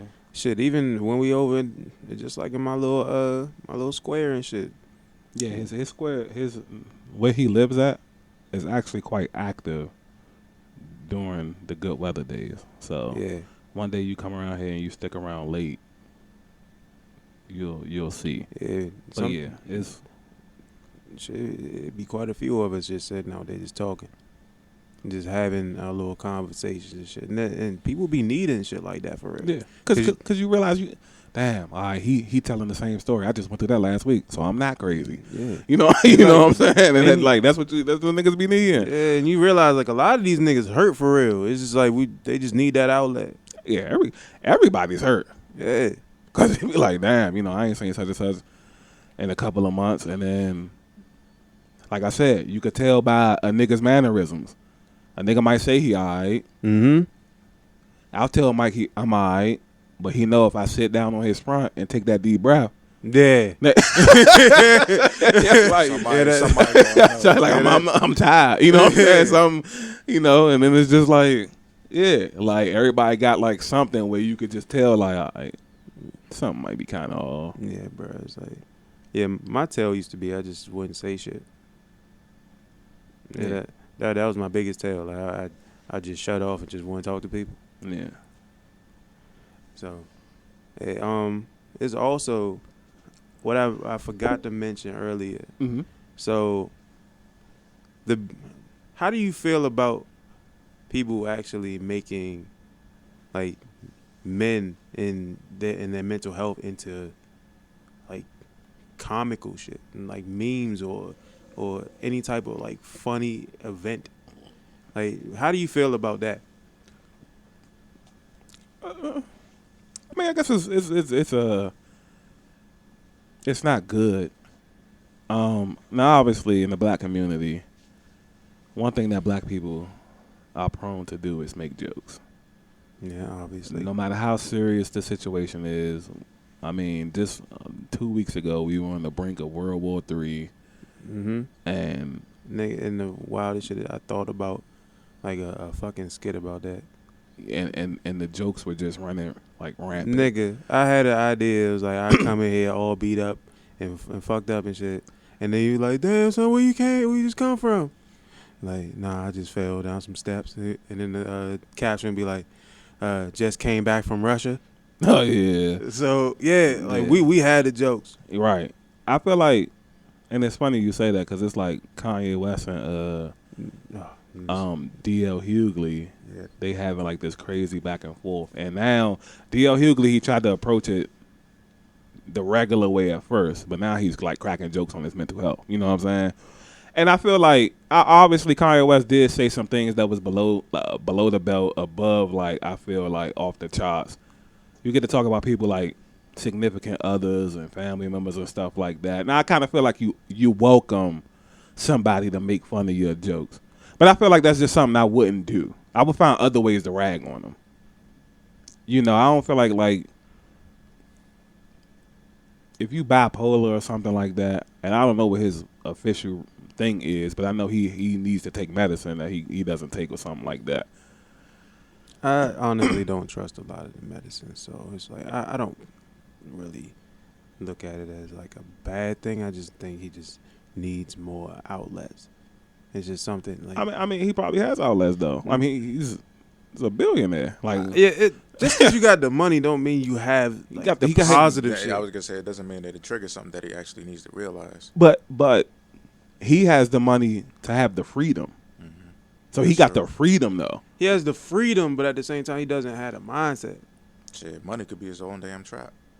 It could, but no, I'm not saying like just because he got the money he should be. I'm saying he like for us sitting right here in this room, all the stuff that we partaking in, you writing, you doing the nutritionist and personal trainer, me making like skits and stuff like that, is more difficult to be like super successful from because we still have to. We're not free. You know what I'm saying? You still got to get a job to make ends meet. He doesn't have to go to work. He has $9 billion. He chooses to still go to work. Yeah. I feel like if he really, I really feel like he doesn't feel like anything's wrong with him first and foremost. Yeah, he got a lot of yes men in his entourage. Yeah, which is probably also very true. Like I said, there's nothing triggering him to realize what he needs to realize. Right, but I'm saying if he realizes it, he has the freedom to do it. Yeah, I mean, yes, That's true. But I'm not gonna make jokes about it though. No, of course not. That's something you don't touch on because there's no telling as to what actually happened with him to actually bring that about. Oh wait, well, his mother. Yeah, that too. But I mean, there could have been there could have been underlying factors in that. Yeah, because you watched the documentary and he was hinting that like it was stuff like always off with itself when he was a kid. Yeah, and he was like when his mom died, that kind of just like it kind of just forced the issue on everything. Yeah, it made so much like his story and why he is the way he is. It makes a lot of sense. Right. Unlike somebody who's like, they're schizophrenic, so it's somewhat of a, it's sporadic. You don't know why they're that way. Right. So I understand a lot of his situation, but the idea of just making fun of his mental health just because he said something about you that you didn't like. Now that's but like I said, you also another thing is like you also can't tell people how to respond to you either. That's true. Because you say something about somebody's wife, like he was talking about the man, wife, and all that. The wife, I mean, but wasn't he initially talking about his wife in situations like that? So wasn't that technically back and forth between the two? I don't think he said nothing about his wife though. Well, until now. I Because mean, the thing is, D.L. Hughley was trying to be professional about it at first. He wasn't talking about nobody. You know what I'm saying? It's just that once Kanye hear you mention his name, he just starts like wilding out. okay, I mean, anybody like his status and shit, and also as defensive as he is and shit, it's not absurd. Yeah, if you're not like in his circle, if Jay-Z mentioned his name, he's probably at least gonna want to hear what Jay-Z say. Yeah. And even if it's something that he doesn't take a liking to, he's not going to haul off on Jay. Yeah, I mean, and then he's going through the situation with like it wasn't like the person who's dating his wife now wasn't like his best friend at one point or some shit like that. Fuck no. And or Yeah, at least a close friend or some shit Pete like that. Davidson. He Yeah. knew Pete Davidson. They wasn't friends. But the thing is, isn't he also making fun of his mental health? yeah, but that's Davidson comedian. Yeah, so No. you look at shit like that, and with his wife. Yeah, he dating Kim K. Yeah, I mean, honestly, I That don't. goes to show that anything can fucking happen in this world. I mean, he should have been on that, but I mean, I honestly don't even. I don't give a shit about the whole relationship thing because I don't like I'm Kim sorry, Kardashian. I'm just so shocked. Like I know who Pete Davidson is. I'm just Of course. that just very kinda popular fucking Saturday Night Live. caught me the fuck off guard. I don't know who he is. Anyway, He's one of the more popular comedians on Saturday Night Live. I honestly don't watch Saturday Night Live, so it's he's not definitely a different personality. Yeah, you know the Saturday Night Live comedians, they don't really have they don't have filters or cut cards. None of them. The only person close to having like a filter or a cut card is probably Keenan. Yeah, because he's on a short leash. I guess yeah, that might be it. But all the other comedians, they'll say whatever. Because yeah, I don't know. They'll say whatever. Even the other black guy though, Michael Shea, he'll say whatever. And he like I don't know. They must it got to be somebody telling them, "Don't worry, y'all good." Yeah, like even men like they don't take mental health seriously. Like, it's a joke, to be honest. It is. Like that's technically a quote unquote it's a roast topic for some reason. It's like, and those are some of the taboo topics that you don't like. Even in areas like this, we know how far to go and we know what can trigger somebody. Yeah. So we'll try our best not to touch on any of that. Same thing they do in like battle rap. All right, don't talk about this, don't talk about that. But some of them go too far and they ended up getting into a situation that they wasn't prepared to handle. Mm-hmm. So we have somewhat of an unwritten contract. You don't go there. But others, I mean, they so caught up in their arrogance, they like, yeah, man, it doesn't even matter to me. It's just another day at the office. Right. And and niggas like in this area, if you do go there, you know the common answer is just, man, just smoke this weed. You be alright. You know what I'm saying? Like, let's not talk about that shit. The whole time, they was making. Remember when they was making the jokes about that nigga Tyrese when he lost his shit over IG Live? yeah, I ain't gonna lie, I thought like one of the niggas and shit. Yeah, see, I still be using this little video too, like but the thing is, I was also one of them niggas. Like the thing is, I will completely like take all accountability for the shit that I did. Like I'm not gonna deny that, and I fell victim to that same mentality. Yeah, like you pray and feel and hope that he get the help. But yeah, I ain't gonna lie. I used the joint yesterday. Matter of fact, the little joint where he was crying and he'd be like, "Congratulations," but he crying while he saying it.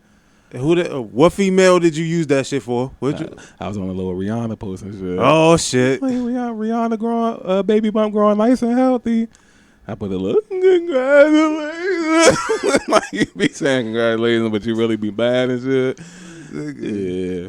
God damn it, bro. But nah, niggas definitely was looking at him sideways and shit. It is looking at him sideways. It was all who else had the emotional breakdowns and shit.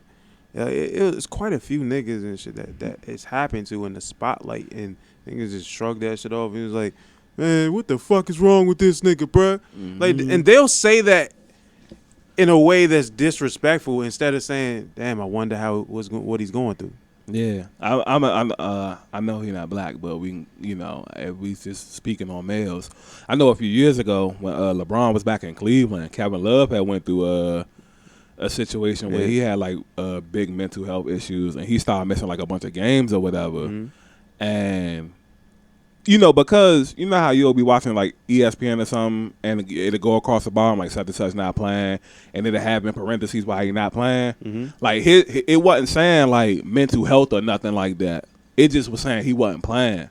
And after a while, niggas be like, "Oh, what the fuck wrong with what Kevin Love at?" And niggas is pestering LeBron, and you could tell that everybody on the team knew they just wasn't gonna say it. Yeah, you know what I'm saying? And it's like, that's just a testament to how different the times is. Because it's like, he had did an interview like late last year where he was talking about it or whatever. And he was saying like everybody wasn't accepting of it. He was like, he was playing like games. When he did come back, he was playing games. And that was like a way that the opponents would try to get into his head. Oh, we going to send you back to that mental house, you bet. You know what I'm saying?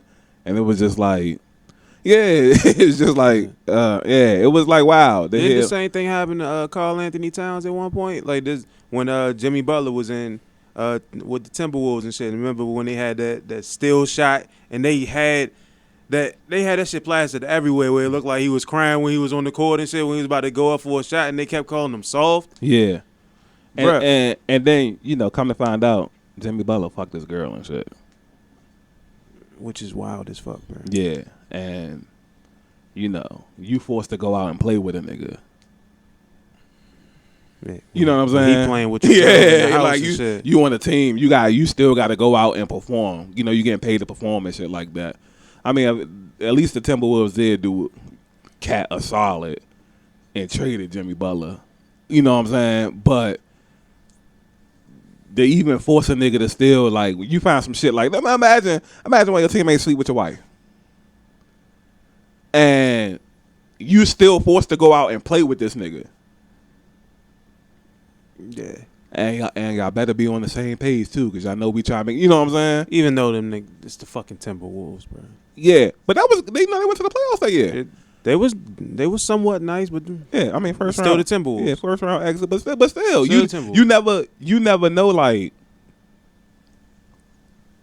how detrimental that is all around. Because it's like now, if that story doesn't come out, maybe other people want to go there with y'all.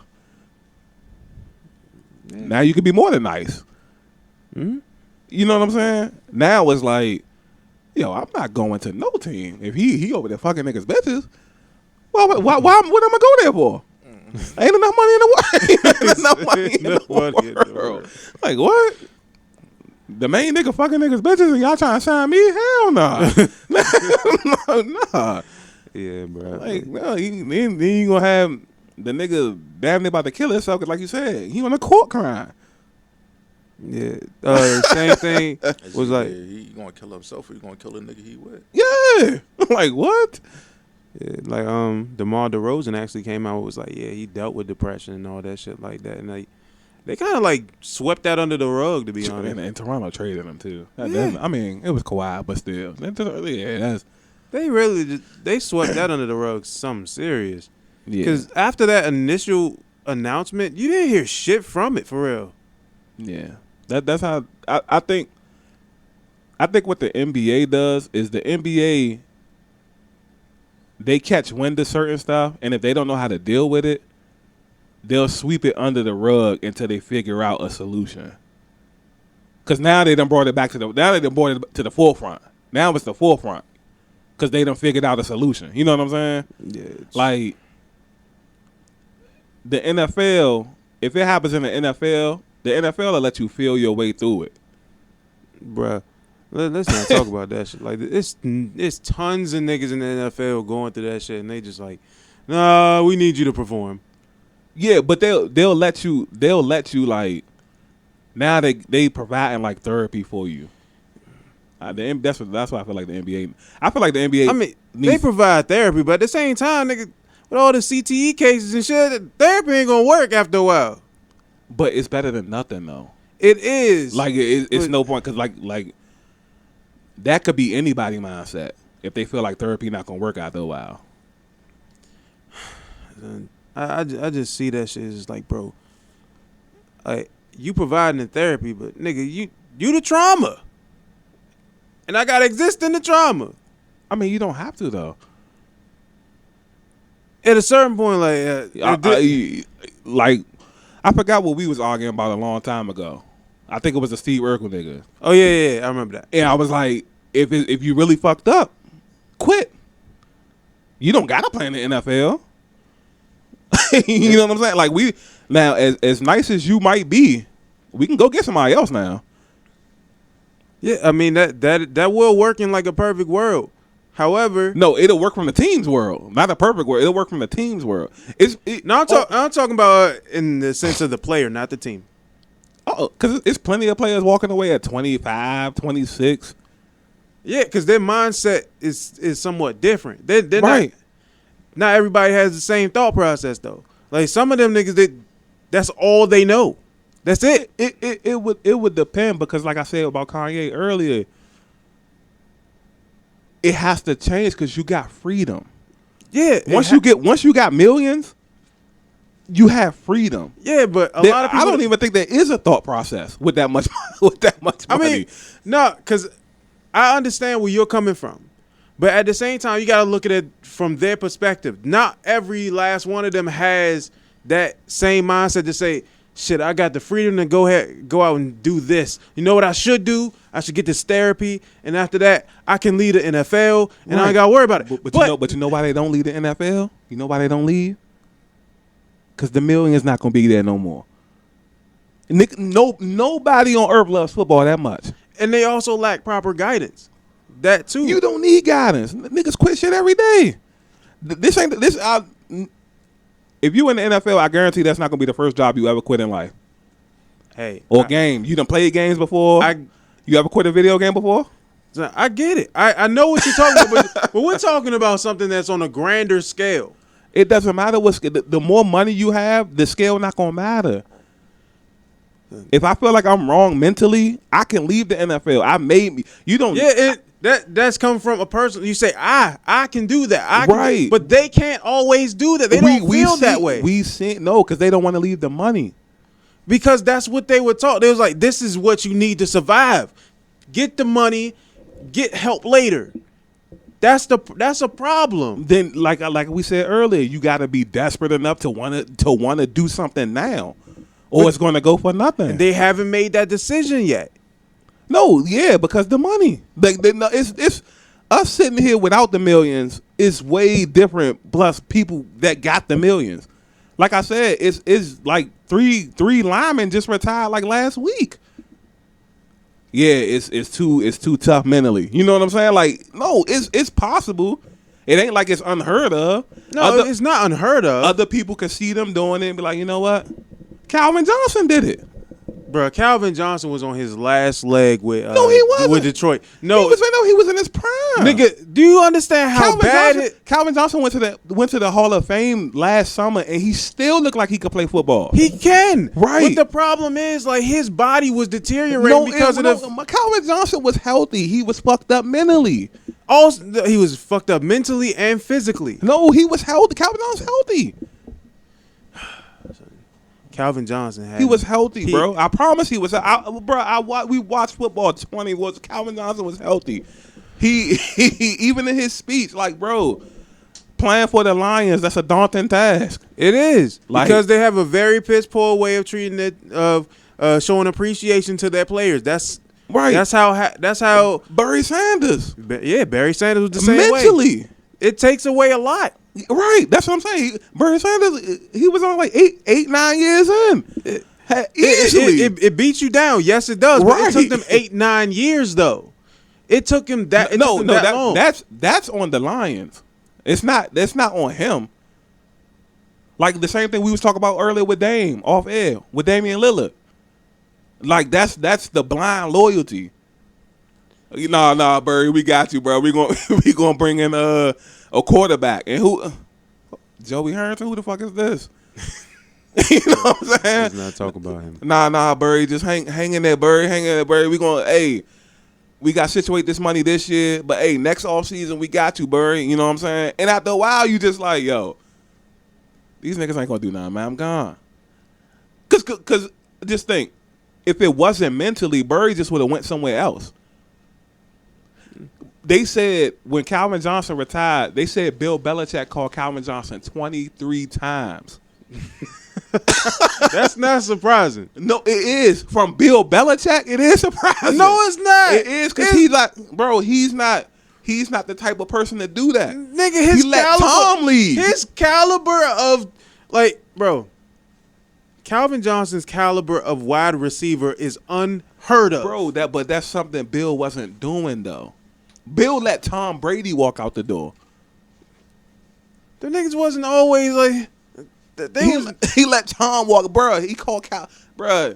All I'm saying is that if it wasn't anything mental, they just would have went elsewhere.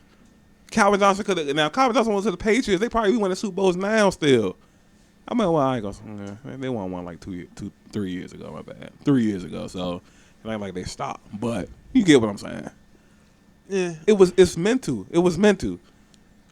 Like, I mean, we gonna blame Detroit. It is their fault. It shouldn't be that hard to get him one other person. Yeah, that's true. But at the same time, the same thing we were talking about earlier. It's like not everybody's process is the same. So Which is also true.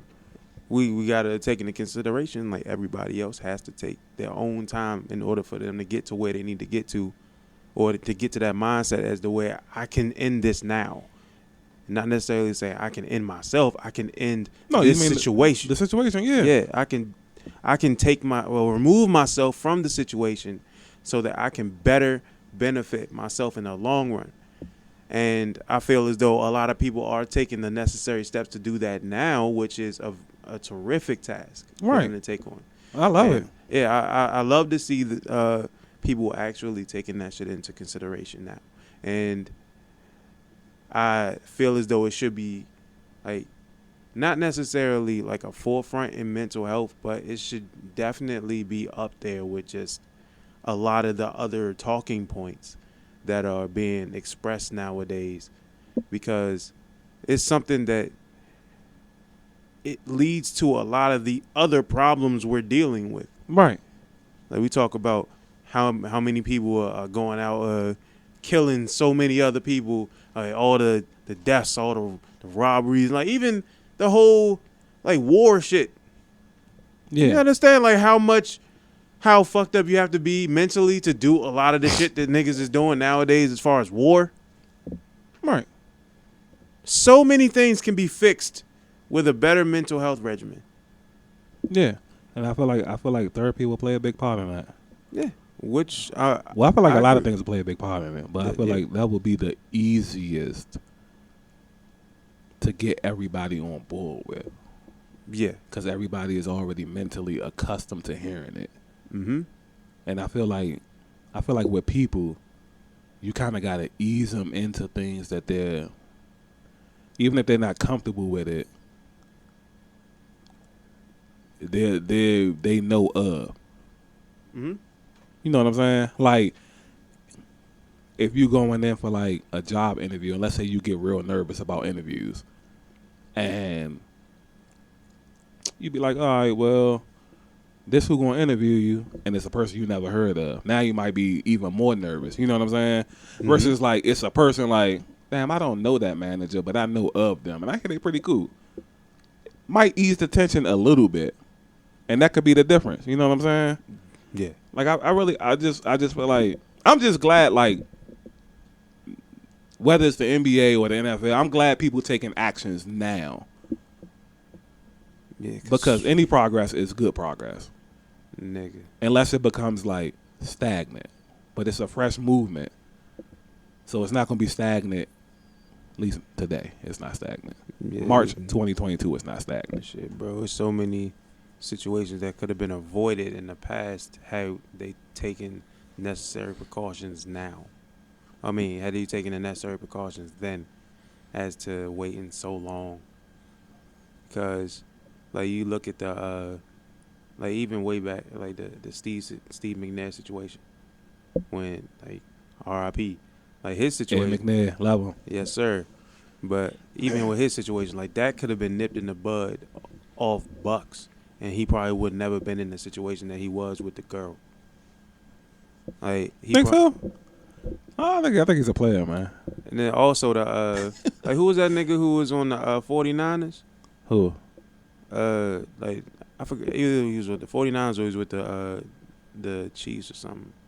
Oh, cuz they killed himself. Yeah, Yeah, that was super mental. exactly. Yeah, that was with the Chiefs. So Yeah, in front of the coaches too. That was tough. That's mental right there. So And McNair, I think young black guy. It's if you're super successful and you're into women, it's just gonna be too much temptation. Like yeah. I probably wouldn't even get married if I was to be like, if I'm not already going into it with the woman, I probably wouldn't get married because it's too much temptation. And her, what was that nigga name? Foster, who played with the Redskins and shit. Like he was originally with I think it was the 49ers or some shit. The running back, Nah, I think it was a linebacker. Yeah. Reuben Foster. Yeah, Reuben Foster and shit. Okay. Yeah, his situation was quite mental as well. Yeah, it's tons of them now. It's Yeah. tons of them. Yeah, it's tons of Yeah, them. like the nigga Chris Brown from the Giants and shit. The nigga was beating his wife and all that shit. Oh yeah. Those. Yeah,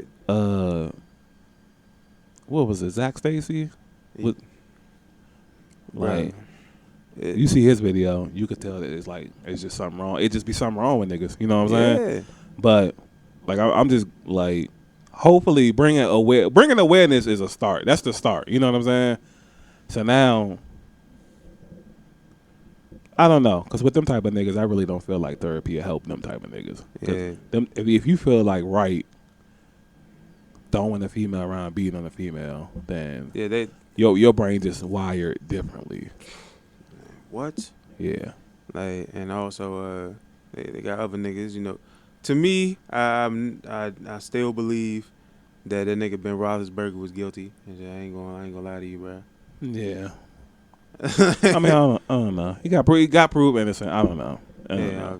But yeah, that is definitely some mental shit that goes into that as well. Yeah. I'm scared. I'd be sketchy on the whole rape thing. Yeah, definitely. Luckily, because Chris Brown was just going through the super rape allegation charges. Luckily, he kept a recording from the girl. Oh yeah. I mean, it's this day and age, yeah, being skeptical on the quote unquote cases that they're dealing with now, because like dealing with stature is a completely different scenario. Yeah. Because when you have a certain amount of respect and fame and money, it automatically puts you it automatically puts a target on your back from everybody. Right. But it's been like that though. Yeah. It's just that now we got so much social media, Mm-hmm. and niggas ain't have that. You know Yeah. what I'm saying? So hopefully somebody could. Oh no, he didn't do that. I was right there. I got the video in there. You know what I'm saying? Yeah. Like hopefully you could get a prayer like that. You know what I'm saying? Versus like in the 90s, it's a rap. Mm-hmm.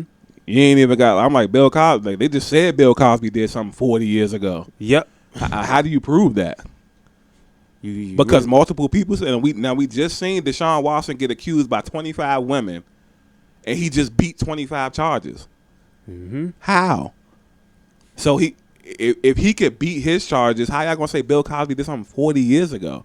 And then why he done served damn near most of the sentence, and then y'all say, oh yeah, we made a mistake, he gotta go free. Like what the hell? You know what I'm saying? Like, Yeah, so I'd be super on the fence about that kind of stuff, bro. I ain't gonna hold you. Yeah, I don't take it with a grain of salt, but I also am like realistic in my expectations. Yeah. For guys, I feel like if once you get accused of something, that's the guilty. Because, like, look at it. You'll get accused of something. Your image get tarnished. You're not even guilty, by the way. You just accused of it. image get tarnished. You're probably gonna lose sponsorships, or let's say regular dudes like us. You know, it's gonna make its way around Facebook, Instagram. You're gonna be the talk of the DMV. You're gonna be on a bunch of these do not work with, do not fuck with lists. You know what I'm saying? Yeah. You go to court. Oh, turns out such and such is innocent. He wasn't even in the area. You think your innocence is going to make waves like how your accusation did? Nope. Hell no. Yeah, and that also plays. You know what I'm and saying? that plays a huge part in the whole mental health shit too. Right. Because shit, like you can be torn down at any point in time with no repercussions to the other person, even if they're found wrong. And that's why females do it, because it's no punishment for not. Yeah, it's that like too I much control of that. I feel like whatever the charge is, like let's say they accuse Chris Brown of rape, whatever the sentence is for the rape, if he gets proved innocent, the girl should go do that sentence. Yeah, because you know what I'm at saying? least do the fucking like the due diligence and just say, oh, the amount of money that was cost for the fines and all that shit that was being paid out to the lawyers, you have to pay that all back with community service. You gotta pay that back in money, man. I don't even know how Chris Brown funds is. Like, he might be secretly struggling. You know what I'm saying? Like, Yeah. you never know. Wasn't that like $25 million worth of lawyers? I don't know how much he paid. I know it ain't cheap. It's him. I know it ain't It's cheap. him. Yeah, I know it ain't cheap. Hey, because you know they out here, they shady. They definitely shady. Yeah, and it's like only reason I said like she should go serve the sentence is because they gotta do what they do for dudes. They make example out of dudes. You know what I'm saying? Yeah, they do. So you got to do that with the female. Yeah, All right, well. Because a lot of times it's not no learning curve for that. They'll just like, well, I got away with it. I can do it again. Oh well. Yeah, it's just like, oh, I'm going to show up again. Like they don't even be showing their faces. They don't show their faces. And Like their name don't show up. And she ain't nobody like, bro, it's too much. And a lot of people do this, but it's like females mostly. Like females that do stuff if they know they can get away with it.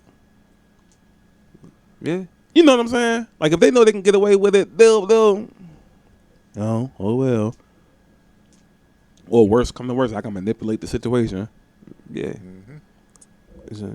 And it comes down to like, what do you do with the power? Well, air quotes power. Nah, nigga, that's power. They damn near Thanos at this point. Yeah, and that's like that. No, that shit corny. It's like real corny.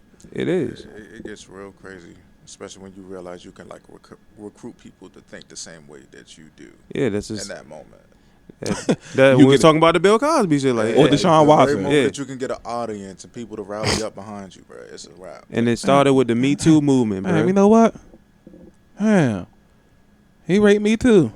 Mm-hmm. You know what I'm saying? Like, like that. Son, like, Oh, you know what? I was about that too. Or just like, I just knew it. I knew it. Like, I always knew he was a rapist. Like, And it's you being like, accused. really? Mhm. Right. When have you been around to realize this? Right. Yeah, bro. Like, it's so. and shit, even if you do the time and shit, you never live the shit down, even if you were innocent or guilty and shit. Yeah, man. Oh, you done Anything that lost- possibly transpired in the process. You done lost your deals. You think McDonald's gonna pick you back up? No. Nah, well, we just can't take that kind of risk. You know what I'm saying? Like, nah, you done lost that money. Damn. Lord forbid, like your label stop fucking with you. Damn, we can't even drop the album. Dog, because that happens. Right. That happens. Like you can have your entire career thrown away Derailed. off of something that you didn't do or had no idea you was even gonna be close to being a part of. Right. Right. And that's just crazy. Like you could just be in the vicinity of somebody. I got a case. yeah. Right. That's just so crazy. And I'm not even gonna lie. Like this is just me being like a conspiracy theorist and shit. But they look forward to tearing niggas down. They look forward to But it. that's not a conspiracy though. I mean, that's you know how people are. yeah. That's more so of another thing people just program. Like people don't like consistent greatness. You know what I'm saying? everything has like an underdog feel to it. That's what majority of people want to see win, the underdog. Like let's say niggas see you scratching and clawing to do something, and you finally get over the hump, and they're gonna glorify you. As soon as you here in that spot for about a good 3 to 4 years, I'm gonna get tired of you. And I'm tired of saying Mark, man. You know what I'm saying? Like, who else out there? Like, or if it's somebody that you consistently beating, damn, I want Cuz to win for once. You know what I'm saying? And then it's like so on and so forth. And it's like, I don't know what the infatuation is with turn like the man down, but that's definitely one of the reasons. Like, it's just cool to be like, all right, that nigga doing this thing, young, but man, how can we fuck this up? You know what I'm saying? Like, damn, I say, yeah, Micah Writer, let's go set all his books on fire. You know what I'm saying? Like, like that's how niggas really. Yeah, but I mean, they do feel that way in some cases and shit. But sometimes you gotta roll with the punches. But if it's gonna cost you that much, there has to be some level of consequence for the people that are taking these level of indecent actions. Go back into hiding. Yeah, you still living living a regular life and all that. It's like niggas a turtle. As soon as they decide, oh, I'm gonna fuck something up, let me poke my head out. Yeah. And as soon as that don't work, let me tuck it back in. Yeah. Just keep doing it until eventually it works and shit. And then, oh shit, I got me a solid gold shell. Yeah. So just luckily he had the recording of the girl. Yeah, because it's saying that she was going to try to set him up or some shit like nigga. that. Trying to blackmail him basically. Bro. Because if he didn't, it could have gone left real fast. Yeah. Especially given his situation with Rihanna, because they've been waiting to get rid of that nigga, bro. Yeah. Because they probably didn't think he was going to strike back from that. Yeah, I ain't gonna lie, I didn't think he was gonna come back from that. Hey, no bullshit. Like, I thought I didn't think he was gonna come back from it, and also I was real like that kind of that lost me as a fan. Oh, okay. That shit right there. That he lost me as a fan with that shit. Yeah, it was definitely wild circumstances. Yeah, bro. But at the same time, they never held Rihanna accountable though. You ever think about it? They kind of did. At least she did. At least she held hers because she was like going to the court dates with him. Yeah, she was trying to get the charges all lessened. The people never really. Well, that's how it is. Any situation like that, Mark could be dating a girl and the girl could be beating on Mark, and somehow, some way, they're going to find a way for him to be wrong in the situation. Like, whenever they say domestic violence, it's going to be his fault somehow. Never mind the girl just totally beating on him. You know what I'm saying? Yeah. And that's another thing that a lot of men really can't really talk about and shit is the fact that we go through domestic violence too. Like, super facts. Like a motherfucker. We don't ever really put that into take that into consideration, the fact that there are women out here that's really doing that shit for real. Yeah, it could go both ways. Like, I still to this day see these social experiments on YouTube where it's like let a dude so much is like get irate and loud with a woman out in public. Mm-hmm. And they be like, hey, yo, chill. Like, you got to relax, man. That's a female or whatever. And then they'll flip the role, and then they'll have the female beat up on a dude. And there's people that it'll show people just walking by, looking back, like shaking their head and smiling, like, man, that's crazy. Yeah. Like, what? When it should be the exact same reaction. Yeah. Like, yo, chill, break it up, you know what because I'm saying? Because she doesn't have that demanding presence that the man supposedly has. Like, he can get her off of him as much as, like, any point in time. That's how they feel. He can defuse this situation at any point in time by just saying, chill, back off. Right. But if he was to do that, that's force. Then there's a problem. Mm-hmm. Now they're fighting. Yeah, some females be like, did you just touch me? Like, yep. Bruh, like, First of all, please get out my space. Just like at this point, leave me alone. And some people don't even do that. They'll follow. Yeah. And problems will get worse. Mm-hmm. So I seen a little skit one time where the little fake couple, they did like a little fake domestic violence joint, and cuz came in the house and was washing the dishes, and so she had came in behind him and she was cussing him out like for like a bunch of stupid stuff or whatever, and she was like throwing packs of noodles at the nigga and all that. So the nigga was being like super calm and all that. He was like, "Yo, stop playing all the time, stop playing all the time." And so the last joint, she said something about like Taco Bell. She said something about Taco Bell. And then she started like smacking him up against the head, against his head or whatever. So he like, the nigga like caught her hand with one of his fingers though, and like did like this to push her hand away. And then she started spinning around, like, "Hey, hit me, hit me!" You know what I'm saying? Hey, yo, chill, and then bro. she fell back in the corner and started having like a little fake seizure and all that. I'm like, hey yo, she is wilding. But that's how jokes like that are made, because it's making fun of the situation that people actually over-exaggerate the fuck out of situations. right, and that's some shit that they probably seen happen. You know what I'm saying? Yeah. So And the thing is, like, women can get away with that because they're seen as the docile, timid type. None of them are supposed to be the aggressor of the situation because that's what they're viewed as. But nobody really takes that into consideration. Like, dog, Shit, that's they what can I be mean. very, very violent. I like to ask questions, bro. like, how the fuck did this take place? Yeah, like, From A to B. What's up? because some females can be naturally violent off of the fact that they know nobody's going to do anything about it. Because they're never taught that there are equal opportunities out here for everybody depending on who you touch. right. But in their mind, they're always been taught a man should never hit a woman. A man should never do this. A man should never do that. But that just creates a superiority complex, and then eventually they grow into adulthood and believe that no matter what I do to him, he'll never touch me. And then you start doing some unequal shit where it's just like, now you pushing the boundaries a little too much. Yeah. And then when that moment happens, it's just like, surprise. And- It's like you getting set up for a rude awakening. Yeah. Like you don't ever want to take advantage of nobody and try to do shit to people. Yeah, that's true. But then there are also those people that won't retaliate at all because they feel as though they're doing something wrong all the time.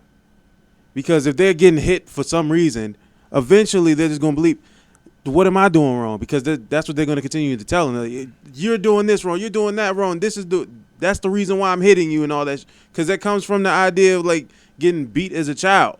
Like you did something wrong, obviously. So eventually you're just going to get hit for Again, it. that's just hella manipulation and taking advantage of a situation. That's It just is. And that's them from like the slavery mindset. It is. It's Yeah. crazy fucked up. Slave master mindset, my bad. Look, it's so much to unpack with just these small sample sizes of what we talk about. Because dealing with the whole domestic violence shit and how females can really take advantage of that. Men are so accustomed to feeling like, shit, I have to be tough. I got to be a man about this. They will not say shit. And the domestic violence case will always tower over the man versus the female because men can't talk about it. Right. Because you saw, bro. Oh, man. If that was me, I'd never let her put her hands on me. Right. Yeah, Yeah, the nigga that'll beat the bitch. Yeah. yeah. That compare like the comparison and the testosterone levels that's like feuding between people that really just feel so arrogant, like, oh, I'm better than this nigga. There's no way. Like it's so much going on with that. Oh, you just a woman beater. Yeah, Yeah. like. I'll turn Floyd Mayweather quick. Yeah, like. Yeah, and those the people I choose to disassociate myself with. Yeah.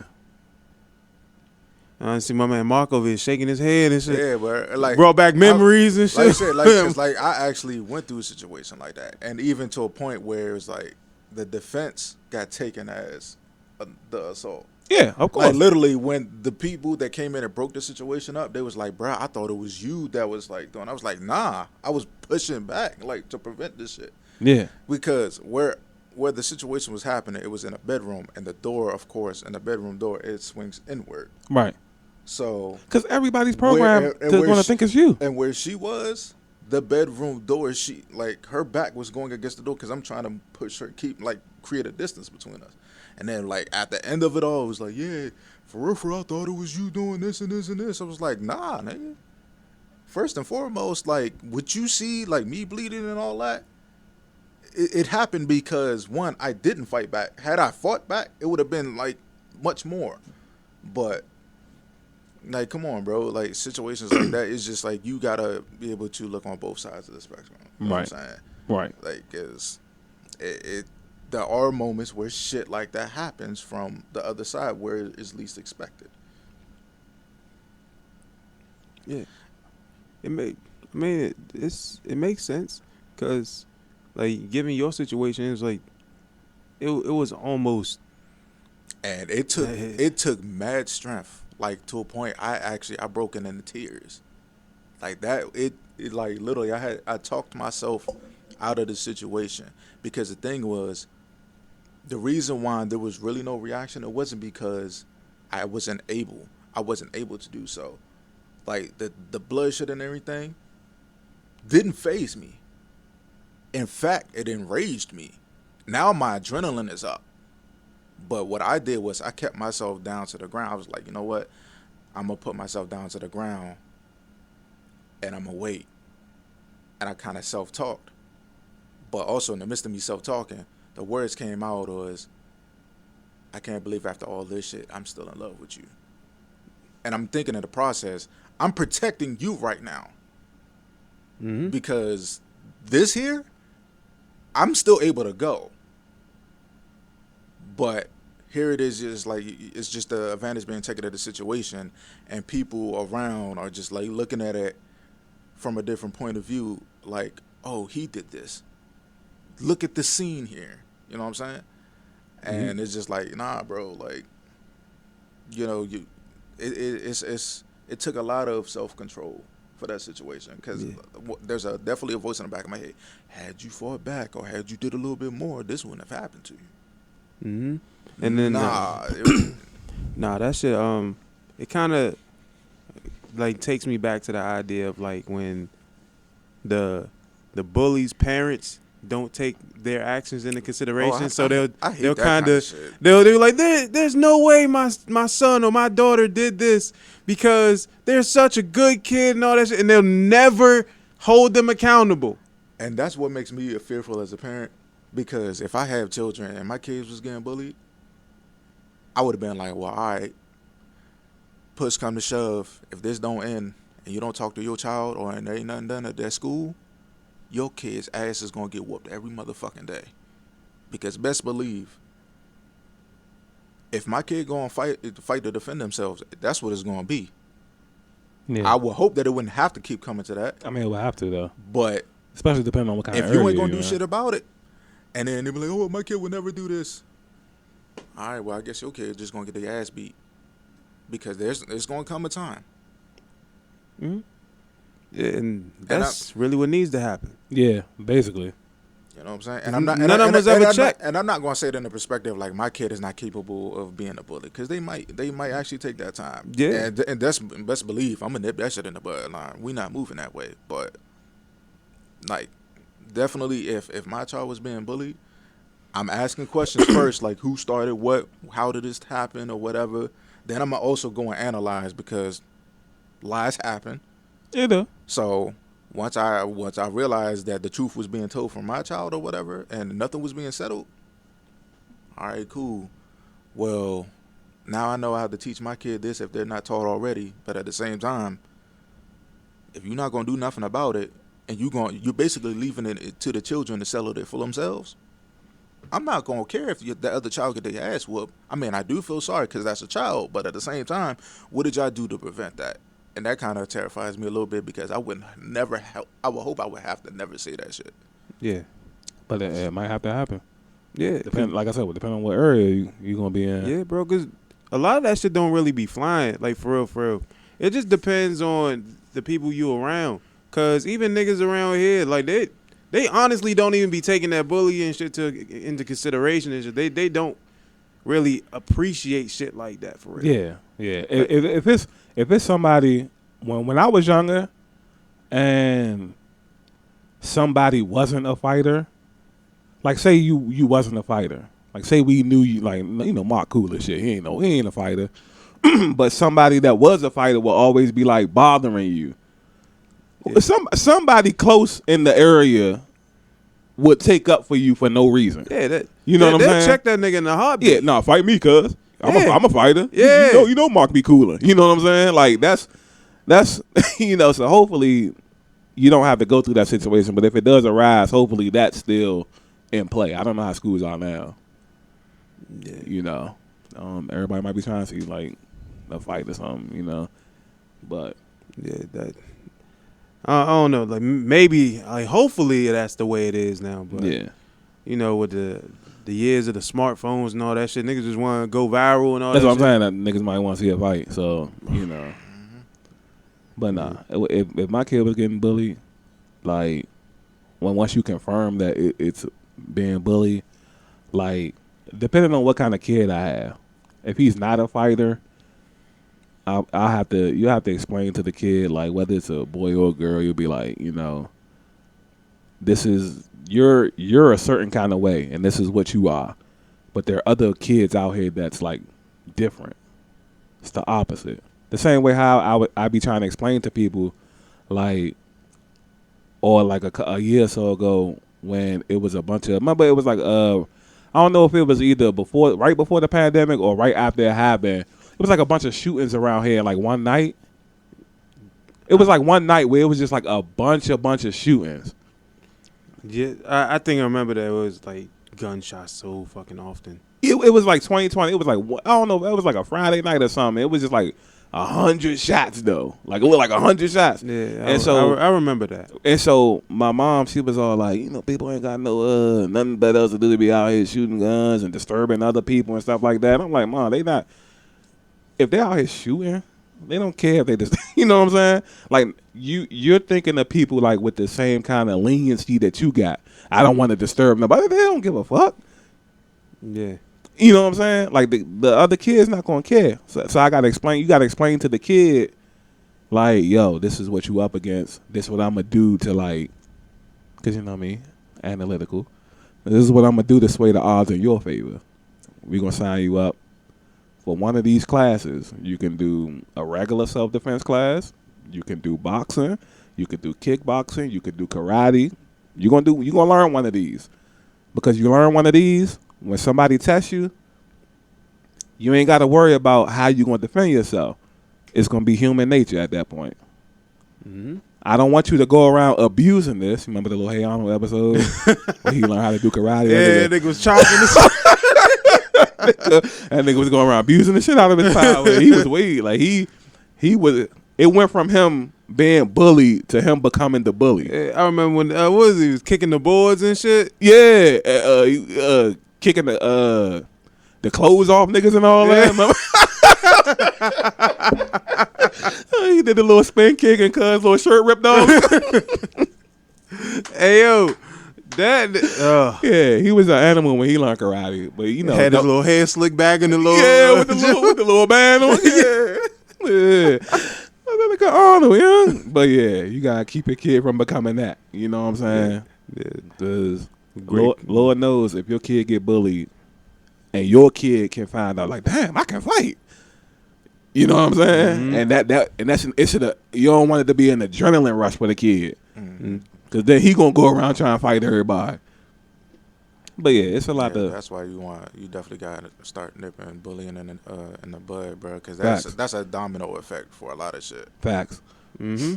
Cause next thing you know, niggas be hanging niggas over balconies at school and all that. You know what I'm saying? So definitely gotta get that out of the way, yo. Oh shit.